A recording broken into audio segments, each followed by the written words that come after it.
Queridos hermanos, buenas tardes.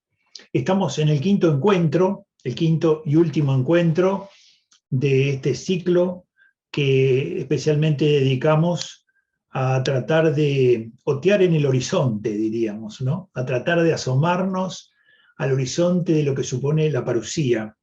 Y al hacerlo, nos encontramos con que había una profecía muy importante de nuestro Señor, que se complementaban con la profecía, con la palabra que San Pablo dirigía en la carta a los tesalonicenses y con alguna otra palabra de la Escritura, dándonos a conocer que ese retorno de nuestro Señor Jesucristo, la segunda venida de nuestro Señor Jesucristo, se realizaría en gloria y majestad.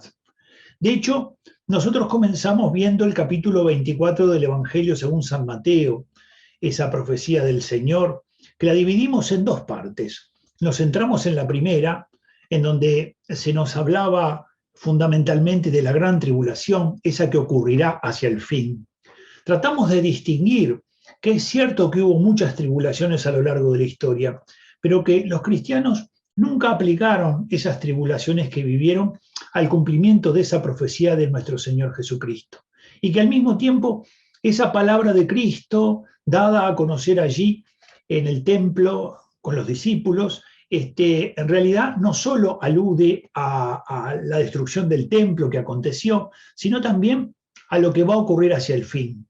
Y allí establecíamos algunas cosas que creo que serían de las más importantes que podrían quedar a lo largo de todo estos encuentros, de este cursito, o por otro lado de estos encuentros, como ustedes quieran decirle. Lo cierto es que allí se muestra claramente cómo el día y la hora no lo podemos conocer. No podemos saber el día y la hora. Lo que sí podemos es reconocer una cierta aproximación. Ese reconocimiento de esa cierta aproximación no nos va a dar la posibilidad de decir que podemos decir aproximadamente, no, sino que pueden verse determinados elementos de su cercanía. San Agustín, hablando de esto, es decir, de cómo hay que tratar de responder a esta realidad de si estamos cerca o no estamos cerca, San Agustín en una carta que escribe en el año 420, 421, que se la escribe a otro obispo, compartiendo un poco algunas impresiones y fundamentalmente algunas afirmaciones que este obispo había hecho. San Agustín dice que, supongamos, dice que hay tres hombres que responden justamente a esto de si se puede establecer qué es lo que se puede decir sobre si estamos cerca, si estamos lejos, qué es lo que se puede decir. Y entonces Agustín hace, digamos, algo que él mismo con su ingenio inventa, ¿no? Él dice, imaginemos que hay tres personas y dice que uno de ellos cree que el Señor vendrá más pronto. Fíjense cómo pone las palabras, está todo muy preciso, bien el espíritu de Agustín. Otro, dice Agustín, dice que vendrá más tarde. Y un tercero confiesa su ignorancia sobre el asunto. Y a partir de allí, dice Agustín, aunque los tres vayan de acuerdo con el Evangelio, pero, porque aman la manifestación del Señor y esperan con ardor y vigilancia, vamos a ver quién se adapta mejor al Evangelio. En los tres casos, ¿no? Uno dice, en realidad, dice, vendrá más pronto. Otro dice, vendrá más tarde. Y el otro dice que ignora. Dice entonces Agustín, dice, el primero dice, velemos y oremos porque el Señor vendrá más pronto. Esa es la frase que identifica el primero. El segundo dice, velemos y oremos porque esta vida es breve e incierta, aunque el Señor tardará en venir. Era el que vendrá más tarde. Y el tercero dice, velemos y oremos porque esta vida es breve e incierta y no sabemos cuándo vendrá el Señor. Y no sabemos cuándo vendrá el Señor. Agustín dice que este tercero es el que se adapta mejor a lo que se revela en el Evangelio.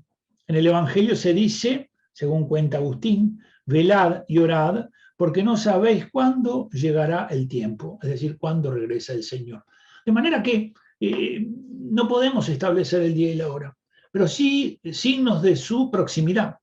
Evidentemente que nosotros hemos trabajado sobre la revelación y sobre los padres de la iglesia, la tradición, y hemos prescindido de toda revelación privada, sino que nos hemos tratado de sumergir en este misterio y al mismo tiempo hemos hecho mucho hincapié en que es necesario entender que estas cosas tienen mucho que ver con nuestra vida, con la vida que nosotros vivimos. A uno le parece que esto está, diríamos, como un tanto alejado de lo cotidiano. No, no está alejado de lo cotidiano. Porque ya se nos ha dicho que a esa gran persecución, a esa gran tribulación que se vivirá hacia el fin, y en donde Newman dice, está claro que esto no ocurrió todavía, se nos dice que será precedida, ¿no? O estará inmersa en una gran apostasía, un gran abandono de Dios, abandono de las leyes de Dios, abandono del culto, en el sentido de una suerte de desprecio de las cosas de Dios. Y toda esta realidad, todo este horizonte, está enmarcado en el hecho de que en la medida en que se produce un cierto vacío en lo que corresponde a Dios y al lugar que debe ocupar en los corazones, en las sociedades, en las almas, entonces ese vacío es ocupado por el hombre. Hay como una, ¿verdad? Un idolatrar al hombre, hay una exaltación del hombre, hay como un volverse sobre el hombre para exaltarlo abandonando a Dios. Y de hecho hemos reconocido muchas ideologías que se mueven en este horizonte. Y también de pronto escucharemos, ahora con un poco más de atención, cuando alguien dice, yo creo en el hombre, y lo dice así con tanto énfasis. En realidad, nosotros sabemos que la obra de Dios es buena, que toda obra de Dios es buena en sí misma, pero que también es cierto que hay un pecado original, es decir, hay una tendencia en el hombre que se sana con la gracia, pero si no tiene la gracia, entonces en realidad no se puede perseverar en el bien. De forma que no podemos decir eso. Tampoco podemos decir, como algunos de los filósofos, bueno, en realidad es la sociedad la que nos vuelve malos. No, nosotros sabemos que existe el pecado original. Por eso ven todas las cosas que tienen vínculo con estas realidades. Y al mismo tiempo, esa gran persecución de alguna manera se va a ir preparando lentamente a través de la burla, a través de, digamos, las amenazas, a través de la mentira, porque muchas veces se dirán mentiras sobre determinadas realidades. Nosotros vemos cuántas cosas de estas están presentes en países que eran de matriz católica y que van abandonando la fe. En algunos casos lo vemos con mucha pena, con mucha tristeza, y vemos cómo Europa va apostatando. Y en nuestra América, tan cristiana, tan devota, si bien la realidad no es homogénea, pero ya se pueden ver algunas señales de esta realidad. Entre ellos también, porque no olvidemos que digamos, los intereses de algunas ideologías, como de algunas sociedades secretas, masonería, marxismo, comunismo, pueden trabajar al unísono para fines comunes, como por ejemplo que la Iglesia pierda su influencia en la sociedad en la que vive. De manera que la gran tribulación va a ser precedida por una apostasía, una gran apostasía, que va a ir desencadenando en esa realidad. Hay una cosa que el padre Jorge me decía hace mucho tiempo, conversando sobre algunas cosas que a veces pasan en la sociedad de hoy, que son una suerte como de llamada de atención o de advertencia sobre lo que puede ocurrir mañana. Y entonces me ponía el caso de unos niños que aparecen en un texto del Antiguo Testamento burlándose del profeta. Aparece el profeta y entonces le gritan algún epíteto así, grotesco, grosero, y se burlan del profeta. El profeta es un hombre de Dios, que trae una palabra que viene de Dios, por la que quiere ayudar a su pueblo a salir de su pecado, a volverse a Dios, a convertirse. Por lo tanto, en verdad, son irreverentes, pero al mismo tiempo burlones. Y entonces, el padre Jorge en aquel momento me decía, la generación que se burla de los profetas prepara a la generación que los mata. Qué interesante. Bueno, con la apostasía ocurre así. Una generación va preparando a la otra. ¿verdad? El distanciamiento que se va dando en una y las cosas que se van remarcando en una van de alguna manera preparando a la generación siguiente. De manera que la gran persecución, la gran tribulación que anuncia Jesús en el capítulo 24, que al mismo tiempo tendrá allí en su centro a un personaje misterioso. El otro día lo hablábamos, estamos haciendo como un resumen, el anticristo. El anticristo, un hombre que aparece designado en el Nuevo Testamento como el Anomos, el sin ley, que aparece como el hijo de la perdición, como el hombre del pecado, que aparece también designado como el otro, si ese texto de San Juan, si en ese texto que Jesús lo menciona en San Juan, se aplicara directamente a él, porque hay algunas dudas, pero de hecho el anticristo, ¿verdad?, es aquel que va a detentar un poder por medio del cual va a reclamar para sí la adoración y lo va a hacer no a la forma en que nosotros muchas veces lo pensamos. A veces cuando se nos habla del anticristo estamos pensando como el mal encarnado en una persona humana que va, digamos, a realizar todo tipo de desastres y de males. No, el anticristo va a falsificar al Mesías, lo va a falsificar. Ciertamente que ¿no? Se va a ir dando a conocer sus planes reales y quién es él, pero inicialmente va a ser un pacifista. Incluso Giacomo Biffi, en ese libro, en ese retiro que predica sobre el anticristo, dice va a ser un pacifista, un ecologista, y dice siguiendo a Soloviev, y sería hasta un exégeta, es decir, se va a mostrar como alguien que busca la paz para el mundo y como alguien que busca tratar de dar cierta estabilidad y confort a la sociedad, cierta estabilidad y confort. Esas realidades como que busca toda sociedad. Bueno, este anticristo que no va a venir como lobo, sino va a venir como cordero, es decir, va a venir disfrazado, se va a hacer pasar por Cristo. Y de hecho, y esto ya no es tanto de los textos que nosotros leímos y tenemos para saber quién es él, sino de esa especie de tradición inicial. Algunos piensan que podría ser judío, de hecho algunos padres de la iglesia lo afirman así, que sería judío, y que reclamaría para sí el ser el Mesías esperado. Recuerden que el pueblo judío aguarda a su Mesías, no todo el pueblo judío, a partir de que también se ha secularizado, a partir de que se ha fragmentado muchísimo también, pero el pueblo judío religioso aguarda a su Mesías. Y en teoría vendría a reclamar para sí, y algunos sostienen, ya esto no solo no es bíblico, sino que tiene más bien su origen en ese inicio de la iglesia y en alguna leyenda, podría reconstruir el tercer templo, podría construir, perdón, el tercer templo de Jerusalén. Es decir, que este sería como el elemento más distintivo que tendría el Mesías y que atraería mucho, ¿no?, sobre todo al pueblo de Israel. El Mesías, un ser individual, un ser personal, tal como nos lo presentan muchísimos padres de la iglesia, tal como nos lo presenta Castellani, o un cuerpo moral, es decir, una colectividad, un movimiento, esto o esto. Bueno, o esto. En la iglesia, en realidad, Castellani propone lo que parece evidentemente muy sabio, según él nos lo propone, que tenemos que pensar no en una cosa u otra, sino en ambas. Es decir, el movimiento y el líder, ¿no? El líder nace del movimiento y al mismo tiempo da forma al movimiento, ¿verdad? El líder le da su impronta al movimiento. De manera que el anticristo, bajo esas circunstancias.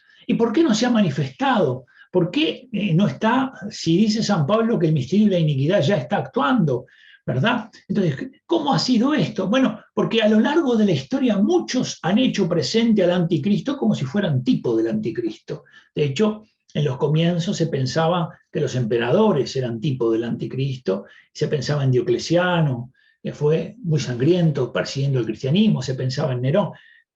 ¿por qué entonces esto ¿no? tiene estas características? Bueno, en realidad esto se debe a que el anticristo, ¿verdad?, aparecerá al fin, hacia el fin, en medio de toda esta gran tribulación, esta gran persecución, después de esta gran apostasía, reclamando para sí el ser adorado como Dios, ¿no?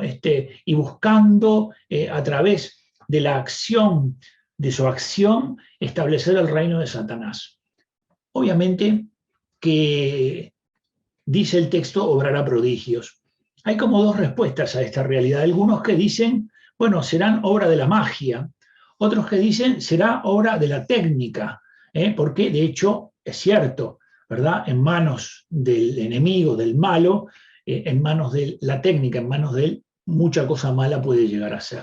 De forma que, como ustedes ven, hemos visto que estará este personaje misterioso, siniestro, que aparecerá en un momento de la historia, va a aparecer en un determinado momento de la historia. Sobre él se han escrito una tonelada de libros a lo largo de la historia.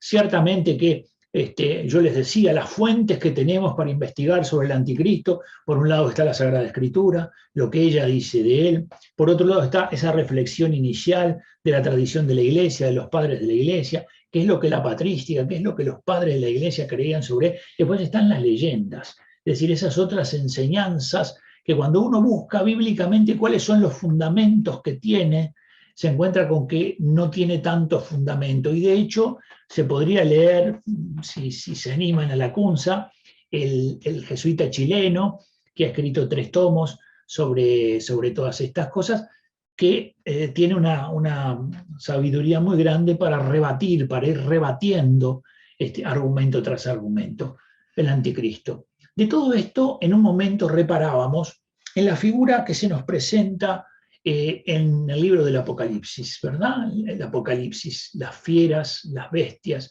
en el libro del Apocalipsis. Allí justamente lo que veíamos es que en el libro del Apocalipsis parece como una trinidad diabólica.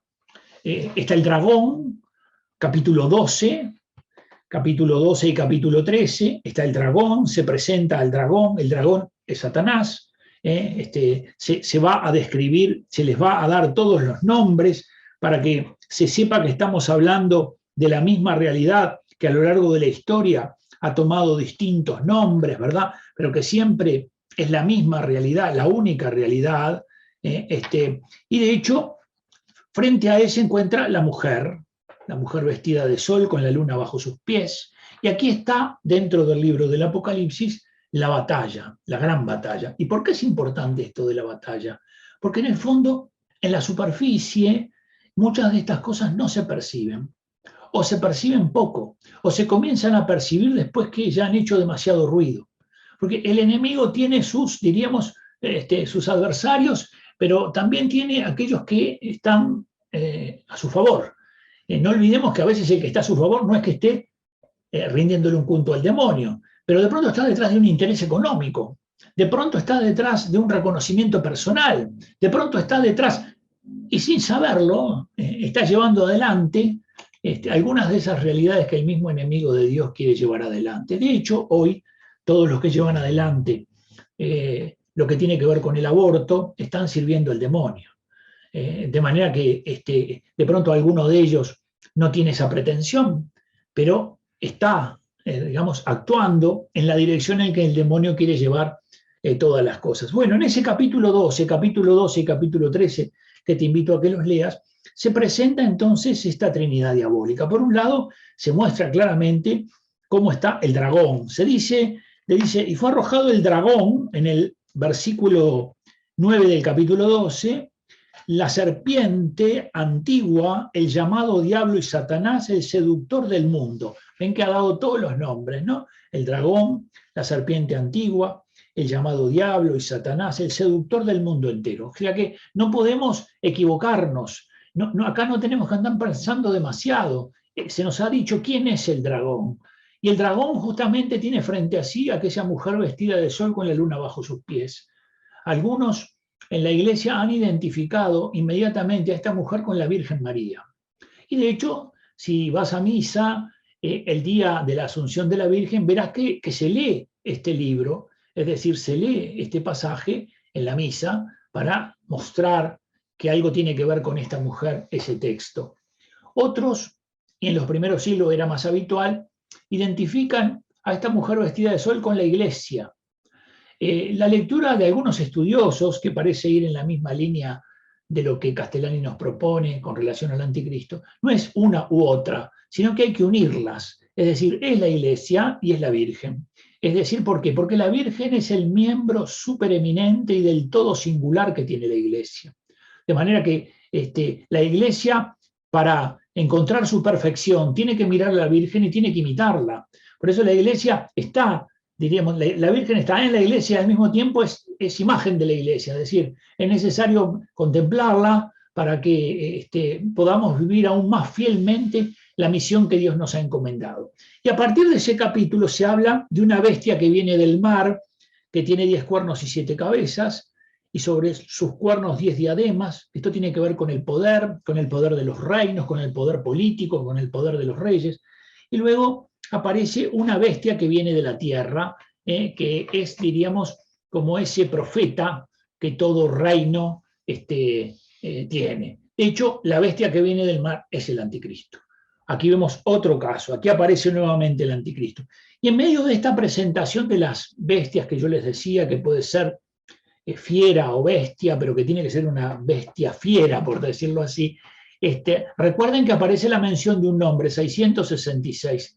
Yo en un momento determinado había adoptado la postura de que el 666 tenía que ver con los emperadores romanos, porque como ustedes saben, cada consonante tiene un valor numérico, y si se descomponía, Nerón César daba 666 según los estudiosos. Después que ha pasado el tiempo y habiendo visto tanta cosa, me parece a mí que la teoría de Castellani es sabia. Castellani dice que lo mejor es decir que no sabemos, y que el 666 a él le gusta más que sea lateinos, es decir, latino, romano. A partir de que él entiende que la obra del mal va a venir por la reconstrucción de un imperio con el poder del Imperio Romano, con aquel poder inicial del Imperio Romano, que no quiere decir que sea el Imperio Romano, sino que el Imperio Romano se vuelve tipo, ¿verdad?, de ese nuevo imperio que va a aparecer y a través del cual el anticristo va a actuar. Por eso yo digo esto, que tal vez te sirva, ojalá sí, a mucha de la gente que hizo curso conmigo, cuando daba yo allí en el sector de laicos de la Facultad de Teología el Apocalipsis, yo les decía siempre esto. Hay un texto en la Escritura que a mí me parece muy sabio. El texto de la Escritura dice: dad al César lo que es del César y a Dios lo que es de Dios. De manera que un poder temporal, un poder político, un poder militar, un poder científico, cualquier poder, cualquier tipo de poder, puede inicialmente ser ordenado y estar bien, y saber no solo hacia dónde va, sino también saber hasta dónde puede ir. Por ejemplo, la ciencia, la técnica, ¿verdad? Y entonces, haciéndolo así, entonces es un poder legítimo. Pero hay una línea que a veces se vuelve confusa, que a veces se vuelve delgada y que otras veces es pasada por encima, sin importar mucho, que es aquella en donde yo en realidad a Dios no le doy lo que es de Dios, sino que lo reclamo para mí. Y cuando ocurre eso, ese poder político, ese poder militar, ese poder científico, el poder que sea, un poder religioso, entonces al no dar a Dios lo que es de Dios, sino reclamarlo para Él, entonces se vuelve bestia. Y cuando se vuelve bestia, cuando se vuelve fiera, pone en acción los planes del dragón. Porque la bestia que viene del mar, el anticristo, y la bestia que viene de la tierra, diríamos esa especie de profeta religioso que va a tratar de poner en acción todo lo que el anticristo le vaya planteando, ellos en realidad son los brazos armados del dragón. El plan que está en acción es el plan del diablo. El plan del diablo. De manera que estos son los dos instrumentos a través de los cuales va a actuar. Y por eso, humanamente hablando, estos poderes, estas fuerzas, por ese asunto de bestias, ¿verdad?, estas fuerzas que a lo largo de la historia aparecen, políticas, militares, científicas y religiosas, tienen, diríamos, que comprender que hay un límite. ¿Y el límite dónde está? Cuando yo reclamo para mí lo que le pertenece a Dios. Dad al César lo que es del César y a Dios lo que es de Dios. Cuando eso pasa, entonces esas realidades que inicialmente podían incluso estar bien intencionadas, pero a veces por la tentación del poder, por la tentación del dinero, entonces se convierten en bestias, se convierten en fieras. Y cuando lo hacen, entonces empiezan a poner en acción los planes del dragón en la tierra. Y allí está la batalla. La batalla está entre los hijos de la iglesia, entre la generación de la mujer, ¿verdad? Los hijos de la iglesia, los hijos de la fe, y la generación de la serpiente. Allí está la batalla. ¿Y qué es lo que debe hacer esa generación de la fe? Tiene que dar testimonio de Cristo. Tiene que dar testimonio de Cristo, de la resurrección de Cristo. De manera que el libro del Apocalipsis nos pone allí, diríamos, en este capítulo 12 y 13, en donde estamos en el corazón de la batalla. Pero, ¿y cómo termina todo esto? ¿Cómo va a terminar todo esto? Vayamos al Mateo 24, que es el que habíamos visto y que habíamos dejado la segunda parte para este final. Hasta el versículo 25 tenemos lo que hace referencia a la gran tribulación y a toda esa realidad. Y a partir del versículo 26 comienza la segunda parte. Esta segunda parte, si nosotros la vamos revisando, todo tiene como una suerte de antífona. La antífona podríamos en teoría presentarla así, ¿verdad? Es la afirmación de que vendrá el Hijo del Hombre. De forma que aparece, diríamos, ya como mirando hacia adelante, en el versículo 27, en el versículo 30 aparece 2 veces, en el versículo 39, en el versículo 44, estamos leyendo 24 del 26 al final, del 26 al 51. Dice esa placa: así que si os dicen, está en el desierto, no salgáis, está en los aposentos, no lo creáis, porque como el relámpago sale por oriente y brilla hasta occidente, así será la venida del Hijo del Hombre. Donde está el cadáver, allí se juntarán los buitres. La palabra griega admite águilas también, además, porque es la misma para ambas. El Hijo del Hombre, una expresión que nosotros tenemos que clarificar.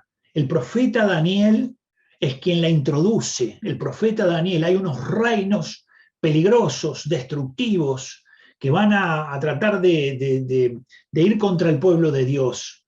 Y aparece misteriosamente sobre las nubes del cielo uno como Hijo del Hombre, una figura humana.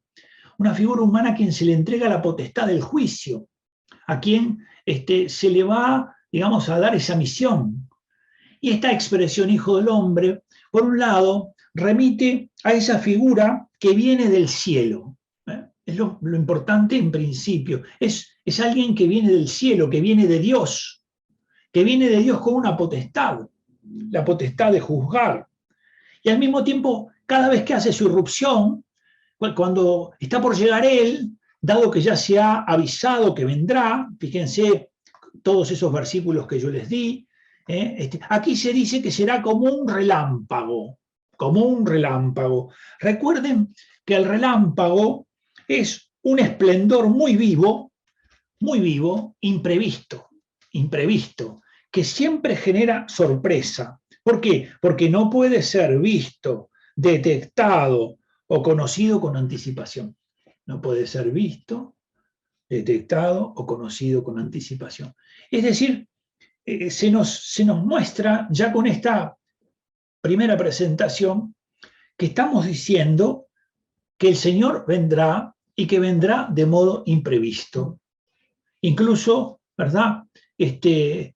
Se nos dice a nosotros que seamos capaces de leer los signos de los tiempos, pero que esta lectura de los signos de los tiempos tampoco nos van a permitir dar una fecha exacta de la situación, incluso aunque avancemos sabiendo que en la medida en que se acerca el cumplimiento de la profecía se ve cada vez más clara, y que de hecho nosotros seguramente veamos la profecía más clara de lo que la veía San Agustín. De manera que el Hijo del Hombre, eso imprevisto, repentino, como el relámpago, no puede ser visto ni detectado, ni conocido con anticipación, así aparece, iluminando, y a partir de allí se nos dice que esa presencia de Cristo va a traer una resonancia cósmica. ¿Por qué? Porque el pecado también afectó la creación. No solo al hombre con el pecado original, sino que dice San Pablo que la creación gime dolores de parto, esperando verse liberada también del yugo del pecado. Y entonces se habla de una conmoción, porque siempre que hay una intervención de Dios, como en las Epifanías, las cosas se conmueven, porque es el creador de todas las cosas. Dios es el creador de todas las cosas. Dice, inmediatamente, versículo 29, inmediatamente después de la tribulación de aquellos días, el sol se oscurecerá, la luna no dará su resplandor, las estrellas caerán del cielo, las fuerzas de los cielos serán sacudidas, entonces aparecerá en el cielo la señal del Hijo del Hombre, aparecerá en el cielo la señal del Hijo del Hombre. Los padres de la Iglesia, sobre todo creo que Agustín, si no recuerdo mal, estuve leyendo para repasar un poco la Catena Áurea, esa obra formidable de Santo Tomás de Aquino que recopila, diríamos, la interpretación versículo por versículo de los padres de la antigüedad sobre los evangelios. Él va recopilando, pone el versículo 23, entonces porque decía San Agustín, que decía San Hilario, que decía San Juan Crisóstomo, que va recopilando lo que cada uno decía. Y allí los padres de él, muchos padres dicen que tal vez sea la señal de la cruz. Si aparece un signo en el cielo que remite a la venida del Señor, evidentemente que este signo tiene que ser la señal de la cruz. ¿Y que está orientado a qué cosa? Está orientado a reconocer el pecado cometido. Fíjense que inmediatamente se dice, entonces se golpearán el pecho todas las razas de la tierra y verán al Hijo del Hombre venir sobre las nubes del cielo con gran poder y gloria. Es decir, Jesucristo en su segunda venida no viene oculto, no viene tal como vino, no está, diríamos, en medio de nosotros sin que lo reconozcamos, porque en su humanidad no se muestra su divinidad. Así vino, pero ahora, en la segunda venida que estamos esperando, no vendrá así, vendrá en gloria y majestad. Es más, hay una expresión que indica la importancia que tiene este retorno del Señor. Todo ojo lo verá, incluso aquellos que lo traspasaron. Todo ojo lo verá. Es decir, que será un reconocimiento universal de la realeza, de la divinidad de nuestro Señor Jesucristo, y Él vendrá glorioso, como dice aquí esta realidad, ¿verdad?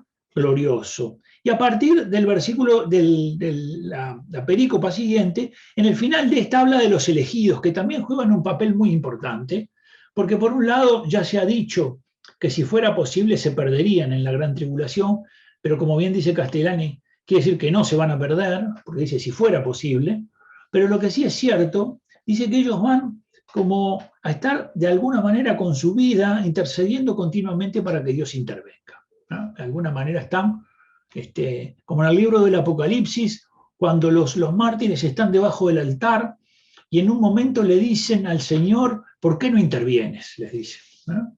Es decir, están pidiendo, ven el sufrimiento de la humanidad y de la persecución que se da, y entonces le plantean justamente por qué no está la intervención. Y entonces allí aparece la parábola de la higuera. La parábola de la higuera es importante porque ¿qué es lo que se nos dice? Se nos dice que así como en las cosas del mundo natural, el hombre por medio de lo que ve puede tener algunas consecuencias o claves de algunas cosas que todavía no han aparecido, pero que aparecerán. De la misma manera, todas estas cosas que Él ha enseñado, que Él nos ha enseñado, nos permitirán estar en la misma sintonía. Es decir, nos permitirán ir descubriendo esto. De hecho, hay una cosa que inmediatamente la podemos establecer a partir de lo que hemos estudiado. La historia de la humanidad va a una suerte de progreso indefinido, teoría que Kant llevó adelante, ¿verdad? Una suerte de progreso indefinido, porque la técnica avanza, porque la ciencia avanza. Mañana es mejor y pasado será mucho mejor. Esa es un poco No, nosotros decimos cristianamente que no. Nosotros decimos que la historia de la humanidad se desenvuelve entre el trigo y la cizaña, que van a crecer juntos hasta el día de la siega. Es decir, no se va a dar esa realidad, ¿verdad? A veces algunas ideologías modernas dicen, bueno, el progreso que vamos y los reconocimientos a través de las leyes que hay y lo que ha crecido la técnica y lo que ha crecido la ciencia, este mundo va hacia arriba, de bien en mejor. Bueno, la parábola del trigo y la cizaña dice que no, dice que no. Y entonces nosotros ya, de verdad, con la parábola de la higuera podemos decir, a partir de cosas que vemos y que conocemos y que sabemos que producirán determinados efectos, aunque todavía no vemos esos efectos, podemos sí ya saber que esas cosas ocurrirán. Y esto es lo que el Señor como ejercicio nos invita a que nosotros hagamos, ¿verdad? A que nosotros podamos animarnos a hacer este ejercicio. Y a partir del versículo 36 vuelve sobre lo que ya hemos comentado. Más de aquel día y hora nadie sabe nada, ni los ángeles del cielo, ni el Hijo del Hombre, sino solo el Padre. Hoy yo repasando a los padres de la iglesia, en eso que les contaba de la catena áurea, hay algunos padres, entre ellos San Jerónimo, que dice que en realidad el Hijo lo sabía, que el Hijo lo sabe también. Y no solo San Jerónimo, sino otros también hacen unas argumentaciones formidables para decir justamente que por la unión que tienen el Padre y el Hijo lo sabe, que en realidad en ese misterio de la encarnación el Hijo de pronto ve no conveniente decirlo. Pero bueno, es una opinión de los padres, de algunos padres de la iglesia que yo desconocía y que estaba presente allí, ¿verdad? Y entonces vuelve con algo que hace referencia a lo que ya hemos visto, pero desde otra perspectiva. Se nos ha dicho como el relámpago, ¿no? Y al decirnos como el relámpago hemos visto lo imprevisto, hemos visto cómo las cosas se desencadenan, ¿verdad? Sin que uno pueda como avisorarlas desde lejos. Y acá nos pone otro ejemplo y nos dice, nos pone el ejemplo de Noé. Así como en la anterior imagen nos puso el relámpago, aquí nos pone el ejemplo de Noé. Es decir, el día y la hora no se pueden saber, pero los hombres van a estar en sus cosas. Vamos a estar ocupados en nuestras cosas. Y por lo tanto, en medio de esa realidad va a venir.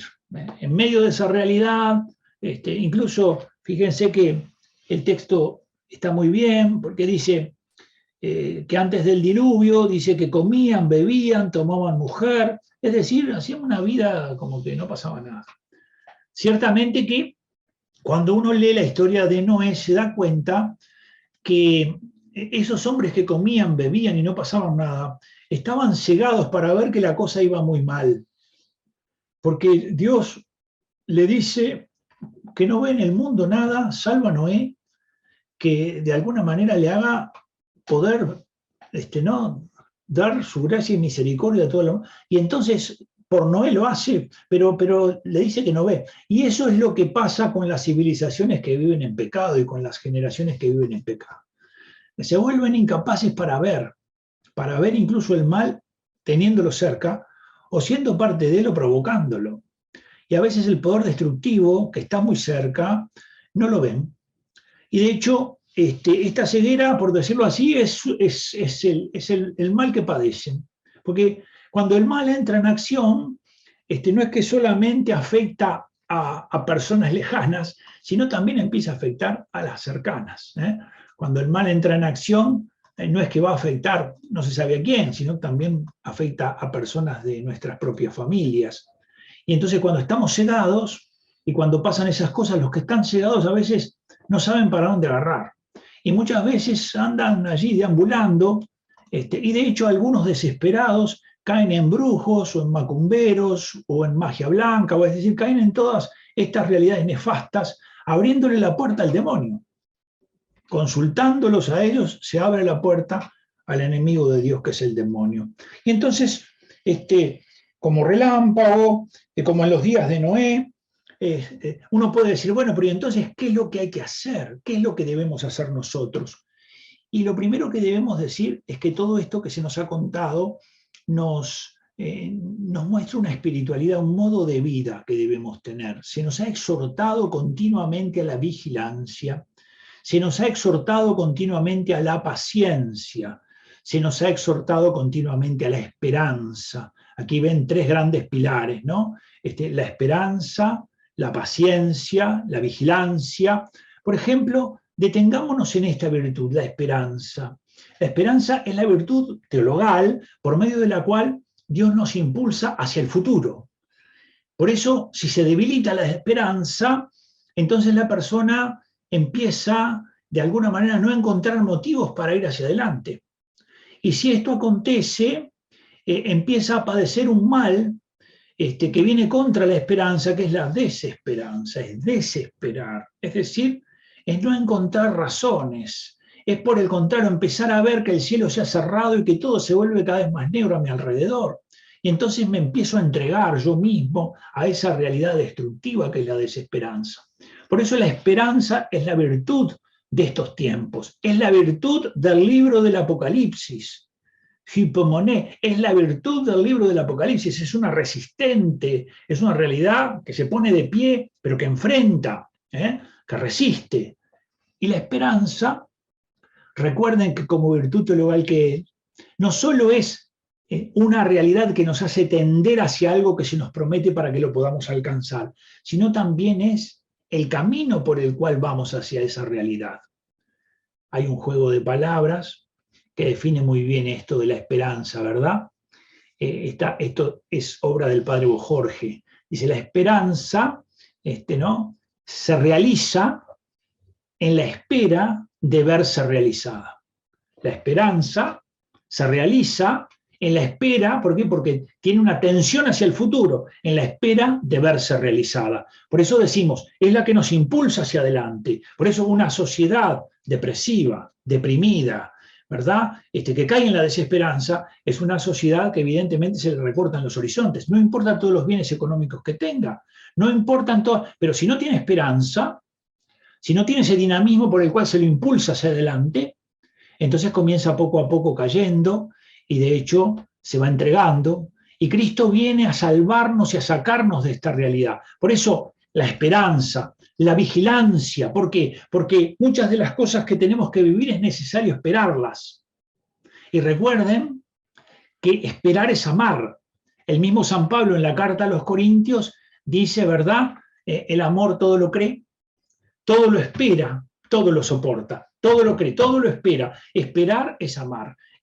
Vigilar es esperar confiado en el Señor, es esperar confiado sabiendo que la historia está en sus manos, que la resurrección, que la cruz, que esa obra de salvación suya tiene una fuerza en nuestra historia que hace que aunque aparentemente muchos de nuestros hermanos en distintas partes del mundo entregando la vida puedan perder esta vida temporal, en realidad sabemos que el Señor hará que toda esa sangre que ha caído sobre esa tierra germine en semilla de cristianos y que en realidad esa señal de aparente, ¿verdad? de aparente fracaso es la señal de la victoria de nuestro Señor Jesucristo. De manera que la vigilancia, la espera, la paciencia y la esperanza. La paciencia por la cual nosotros somos invitados a soportar sin tristeza de ánimo, a soportar. ¿Por qué? Porque en este camino en el que vamos, muchas veces hay que enfrentar y en otras hay que cargar. No hay demasiadas posibilidades. Eso es lo que tenemos por delante, enfrentar o cargar. Bueno, velen porque no saben qué día vendrá el Señor. Recuerden, yo traduzco velar, para que uno lo entienda, en vivir cristianamente. Eso es velar. Velar es no te duermas con tu vida cristiana. Si tenés que rezar, rezá. Si tenés que leer alguna lectura que te haga bien o formarte, hacelo. Si tenés que encontrarte con algunos cristianos, porque es importante saber que es muy difícil ir solo, hacelo. No te duermas. No pongas por delante otras cosas que te impidan que tu vida cristiana esté siendo vivida, porque ese es la mejor forma de prepararte para que el Señor llegue a la hora que quiera llegar. que tú estás viviendo cristianamente.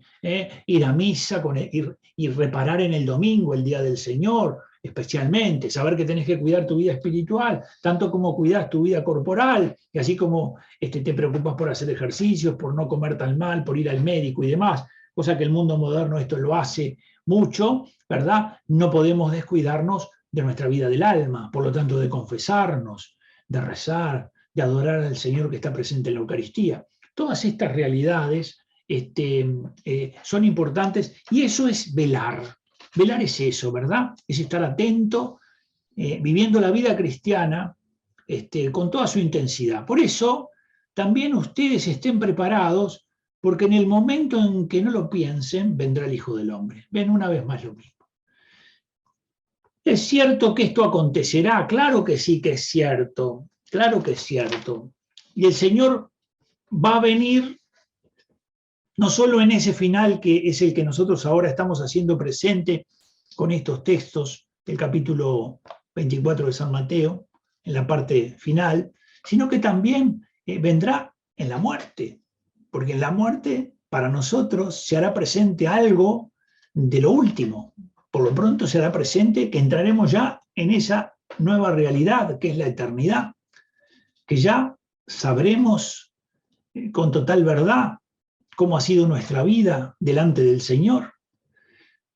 Ya no, diríamos, será tan clara y tan luminosa la verdad sobre nosotros que el Señor nos dejará conocer, que a nadie se le ocurriría decirle al Señor que no está de acuerdo, porque nos encontraremos con la verdad misma, que también tiene una palabra sobre nosotros, para decirnos, ¿no?, la verdad sobre nosotros mismos. Por eso con San Pablo nosotros le pedimos que nos permita conocernos como somos conocidos por Él. Permítenos, Señor, conocernos como tú nos conoces. Porque a veces nosotros a nosotros mismos nos engañamos un poco en ese modo de conocimiento que tenemos. Pero le pedimos a Él que nos permita conocernos, que nos ayude a que podamos profundizarnos, a que podamos avanzar en ese camino del conocimiento tal como Él nos conoce. Y el final de este capítulo 24 tiene que ver con la parábola del mayordomo, ¿verdad? Ese mayordomo que, bueno, el que era infiel y que destrataba, aquel, ¿verdad?, que destrataba a las personas que tenía a su cargo porque decía que el dueño no venía, que iba a retardarse y entonces los destrataba. Bueno, nosotros ya sabemos que el Señor vendrá, que vendrá con majestad, con gloria, con poder, que todo ojo lo verá. Pero también sabemos algo muy importante, y es que en muchas imágenes que se nos presentan sobre esta realidad, se nos dice que el Señor vendrá como ladrón por la noche. Y hay que tener presente que esta imagen del ladrón por la noche, lo que especialmente resalta es una vez más lo imprevisto de la llegada del Señor. Si alguien sabe que va a venir el ladrón, cuidaría la casa e impediría que entre a robar, dice el texto con otras palabras. Pero aquí en realidad lo importante es que el Señor no es ladrón y el que viene es el que ya conocemos. No es que ahora venga con otra versión. Es decir, el que viene a dar conclusión a su obra, el que viene a poner debajo de los pies del Padre la obra de la redención humana, ese es a quien nosotros ya conocemos. Y ese es el Señor de las bienaventuranzas, es el Señor que habla de las parábolas de la misericordia, es el Señor que ha ido a comer con pecadores. Es decir, es el mismo Señor que se ha mostrado misericordioso con aquel ladrón que estaba crucificado a su lado, diciéndole, hoy estarás conmigo en el paraíso. Es decir, no debemos dejarnos ganar por una imagen que a veces, digamos, dice una cosa muy cierta y sobre eso es sobre lo que quiere hacer hincapié, lo inesperado, lo imprevisto, pero que por otro lado a veces también nos pone una realidad que no es real, porque en realidad el que viene es el que nosotros conocemos. De manera que, y con esto quiero terminar, ya estamos en los minutos finales, de manera que, ¿cómo va a concluir el libro del Apocalipsis? No hemos tenido de desarrollarlo, si el Señor lo quiere, y nosotros podemos, capaz que en el mes de noviembre podemos pensar en alguna cosa vinculada con el Apocalipsis para verlo más tranquilamente, para ver la gran ramera, para ver la batalla entre la mujer y el dragón, para ver todas esas realidades. Pero me quiero quedar con esto que es muy importante, ¿verdad? ¿Cómo ha presentado el cielo el Nuevo Testamento? ¿Cómo ha presentado el cielo? El cielo es la posesión de Dios, es la posesión de Dios. ¿Y cómo es la posesión de Dios? Inefable. ¿Qué podemos decir de eso? Es difícil, ¿no? Es muy difícil. Es tan difícil como cuando uno ha vivido una gracia de conversión que ha producido en su interior una transformación imponente, que ha generado en él un gozo indecible, una alegría indescriptible, y entonces se la quiere contar a su amigo, se la quiere contar a otro, y en cuando tiene que traducir en palabras lo que ha vivido, no puede. Dice algo, pero es mucho más lo que queda oculto. Queda mucho más ahí dentro, porque eso ha sido un río de gracia divina para la que las palabras siempre se quedan cortas. Pero bueno, el Señor Jesús, hagamos un repasito, ha comparado el cielo con un banquete, con el banquete de bodas. Y el evangelista San Juan se ha preocupado y mucho, especialmente de presentar el Evangelio como una nueva creación. Así como ha comenzado el libro con la misma palabra que comienza la Biblia en el principio, también ha comenzado con una boda, una gran boda, la boda en Caná de Galilea. ¿Por qué? Porque en realidad, si tú lees con estos ojos de lo que te estamos compartiendo, la boda en Caná de Galilea, vas a ver que de la novia poca cosa y del novio también, muy poquita cosa. De manera que no son importantes ni el novio ni la novia. Es mejor, digamos, hay que decir, el novio es Cristo y la novia es la iglesia. Y ha comenzado la boda, el banquete viene ahora de bodas, porque ha llegado el novio. Y por eso Juan el Bautista dice que es el amigo del novio. Y que cuando llega el novio, el amigo del novio se silencia, porque todos miran al novio. De manera que todos de alguna manera ordenamos nuestra existencia para que el novio aparezca, para que el novio nos conduzca hacia ese banquete que en el Evangelio de Juan aparece presentado así. San Pedro presenta el cielo haciendo una alusión a la transfiguración. Qué bueno sería que hiciéramos aquí 3 tiendas, Señor. De hecho, recordemos que en la carta Pedro lo cuenta y dice que fue testigo de este acontecimiento. Y San Pablo utiliza una expresión que perfectamente se mueve en esto, ¿verdad? En lo inefable. Dice, ni el ojo vio, ni el oído oyó, ni mente humana imaginó lo que Dios tiene preparado para aquellos que le aman. El cielo, la posesión de Dios, esto inefable, para lo que las palabras no alcanzan.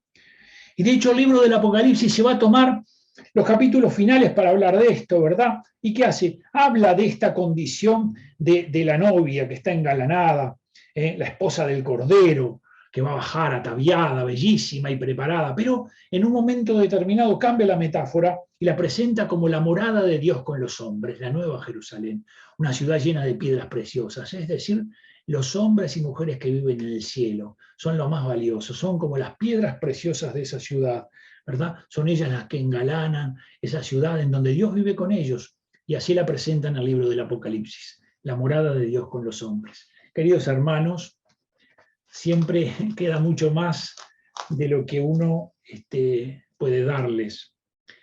Quiero agradecerles este tiempo que compartimos. Quiero agradecerles que nos hayan ayudado a llegar a los 1000 suscriptores, porque eso nos permitirá transmitir en vivo, porque esa es una condición que pone YouTube, que si hay 1000 suscriptores se puede transmitir en vivo, si no, no se puede grabar y transmitir. Pero en caso de lograrlo, entonces ya YouTube le da no solo un mejor posicionamiento dentro de las búsquedas, sino le da esa posibilidad de poder grabar en vivo y salir en vivo. De manera que quiero agradecerles eso también, la bondad que tienen. Ojalá todo esto que hemos compartido sea algo que los abra a profundizar más, a ir un poquitito más allá, sabiendo que hemos puesto de nuestra parte todo nuestro corazón. Juan Pablo trabajando en toda la parte técnica, ya estaba desde las 4 de la tarde acá poniendo la luz. Si vieran dónde estamos, parece que es una biblioteca muy sofisticada, pero en realidad ahí atrás hay una secadora de ropa y a la izquierda tenemos un montón de ropa que está colgada en una suerte de no sé si es un ropero, no sería un ropero, pero como una especie ¿verdad?, de estos modernos que no tienen puertas. De manera que no parece, y todo eso todavía parece mejor porque Juan arma todo esto para que aparezca, las diapositivas para que se pueda entender mejor. Y Cecilia, que trabaja mucho comunicándose con ustedes, a quienes yo a los dos le agradezco enteramente. Bueno, nosotros estamos muy felices. Yo les voy a dar la bendición. Háganle saber a Cecilia, tal vez lo que se suscita en los corazones de ustedes, y especialmente denle gracias a Dios. Ya hay 2 videos de esta serie que ya están publicados, ya hay 2 videos. Seguimos avanzando en los videos y los vamos a seguir levantando para que aquellos que tal vez no pudieron escuchar una puedan hacerlo. En general la gente no los ve completos porque nosotros vemos después las estadísticas que muestran eso. Y por eso la importancia de esto, de que hay que estar a esta hora, que nos sentamos acá, yo estoy acá, ustedes están ahí, y tratamos de armar estos encuentros. Que el Señor los bendiga y los haga santos. Y los encomiendo a la Virgen María, a ella, nuestra Madre. Le pedimos que los bendiga, que cuide de sus familias, que cuide de sus vocaciones, que vayan adelante, que si el Señor los ha llamado a hacer algo, háganlo. Vale la pena por el Señor entregar no solo las horas, sino también la vida, y que Él los bendiga en el nombre del Padre, del Hijo y del Espíritu Santo. Amén.